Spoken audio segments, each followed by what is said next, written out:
Hi, welcome to Professor Kev Show. Got my buddy Eshan with us from the Melbourne Math Circle. Good afternoon, my friend, Hi, and welcome Professor. to the show. Hi, Professor Kev. Thank you for having me. I appreciate the time. So let's talk about why you started the Melbourne Math Circle.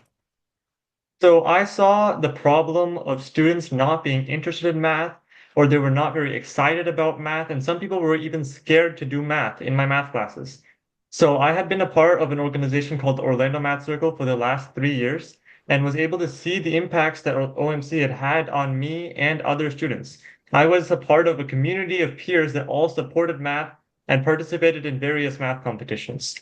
So I started Melbourne Math Circle to bring the Math Circle experience to Melbourne and to get students in Melbourne excited about math.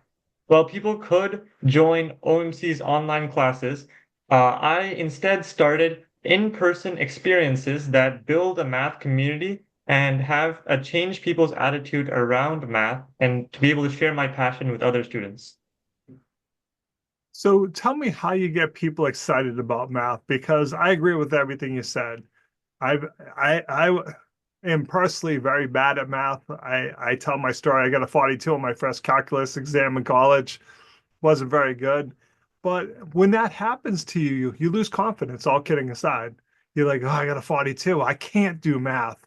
How do you convince people like that maybe in my situation that you can do math? Yeah, so the key differentiator about a math circle is that we're not like tutors, right? So our job is to really teach students to be excited about math and to want to do it again, to help them build more problem-solving skills instead of just focusing on a specific type of problem.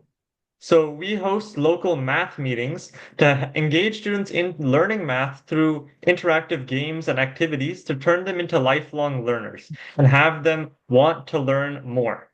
So, like before students enter our program, they're often not very excited about math, but they leave wanting to come back for the next meeting. Students are sometimes disappointed that we only meet once a month, because they want to come back for more.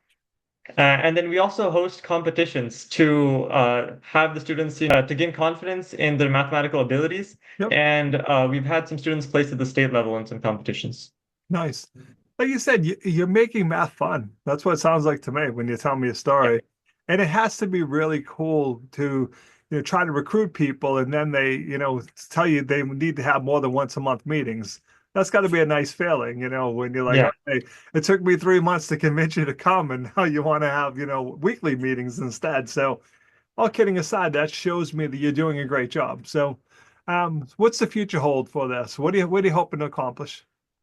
So far we've reached more than 100 students in Brevard County, and we're trying to grow that number to 500 in the next 2 years. Wow. Uh, but to do this, we need to basically attack this problem with scale. So we're looking to build a team of other middle school and high school students to become what we call facilitators and facilitate math activities to train them and grow the impact that our organization can have.